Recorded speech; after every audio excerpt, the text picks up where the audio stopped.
ચૈત્રી નવરાત્રિના શુભ પ્રસંગે સુરત શહેરમાં રામનવમીની ખૂબ જ ભક્તિ અને શ્રદ્ધાથી ઉજવણી કરવામાં આવી હતી. શહેરના વિવિધ મંદિરોને તેજસ્વી ફૂલો અને રોશનીથી શણગારવામાં આવ્યા હતા, જેનાથી ભક્તિમય વાતાવરણ સર્જાયું હતું.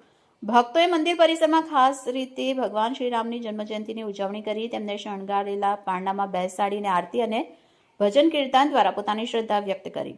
રામનવમી નિમિત્તે ભટાર રામ મંદિર, પાર્લે પોઈન્ટ, અંબિકા નિકેતન, જૂના અંબાજી રોડ, બાલાજી રોડ, પર્વત પાટિયા, ગોધરા, ઉધના અને કતારગામ સહિત અનેક વિસ્તારોમાં ભવ્ય શોભાયાત્રા કાઢવામાં આવી, જેમાં મોટી સંખ્યામાં ભક્તોએ ભાગ લીધો હતો.